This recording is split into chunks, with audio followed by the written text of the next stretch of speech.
My name is Kølbæk Iversen and I'm from Copenhagen, Denmark. The work is titled Lecture, or Lekture actually in Danish, which derives from the French Lecture, and the English lecture, or is related to those words. And in this way, the title of the work sort of plays on the different modes of expression in the work. That there is both the act of reading aloud, the lecture as we know it in the English understanding of the word, but there is also the matter that is being read aloud, what we in Danish call Lekture, the text, the reading matter. And the work consists of these reading sessions where the audience at CAF will be invited to, in a smaller group, to read texts regarding sensus, the sensus communis, the Kantian term for the universal taste collective that forms the ground for an understanding of art, but is also being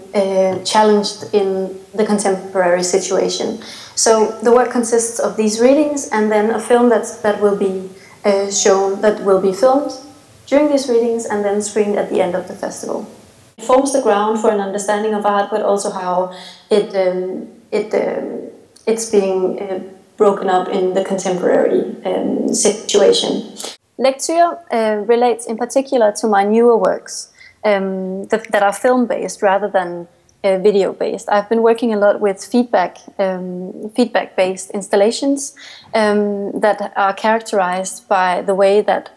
there is a genetics that's being created by the way that the cameras and the projectors are interlinked and creates a feedback pattern, a graphic pattern on the wall. But recently I've taken up working with films where I take as a starting point a process, be it a medical examination or a construction process, that then again form this kind of genetics for something to be played out. So I set up the framework, I set up the rules, but I don't as such set up the aesthetic content. When coming up with my idea for the Copenhagen Art Festival, I was really interested in the notion of community, the festival theme community, because there is this sense that,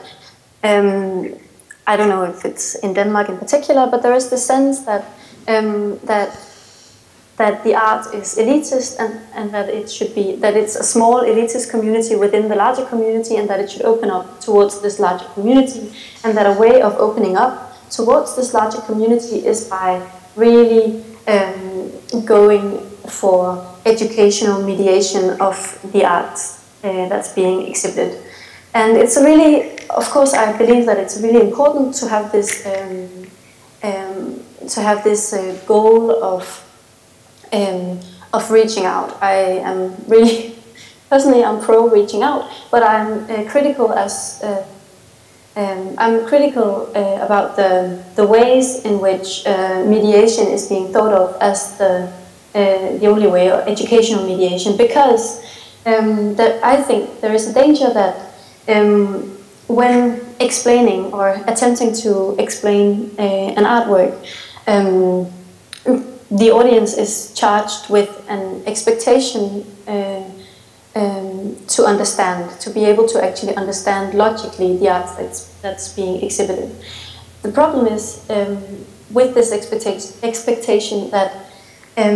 there is a reason why the artist chose to make a performance or a video or a painting or a sculpture and not to write it down as a worded or a typed text. The argument is a tactile, time-sensitive, whatever argument, and it cannot be transferred one-to-one directly to a written statement or an educational mediation. And I think that this educational, by really focusing on educational mediation, there is a danger that the audience is not made aware of the fact that the artwork and its description is not the same thing, and that they will, instead of feeling enlightened or inspired by the artwork, then they'll just feel a frustration because they don't see, okay, it says here that it's about war, but what I see is a black square, and I can't see the link. I think it's important for people to come to encounter these primary aesthetic and political texts for the same reasons as I think it's important that people encounter art in its unmediated form. It has to do, again, with the striving towards understanding rather than arriving at a state of complete logical understanding. My hope is that people will be encouraged to enter into contemporary art more freely, because they will know that they're not stupid for not understanding everything, because nobody actually really does understand everything. There are different ways to enter into this sphere, and all those different ways are legitimate. And of course, someone who has spent his or her life studying art or aesthetic theory will have a different viewing point than someone who comes for the first time, but both are valid, and both are on steps on the same ladder towards a kind of, or not the same process towards understanding, but both are sort of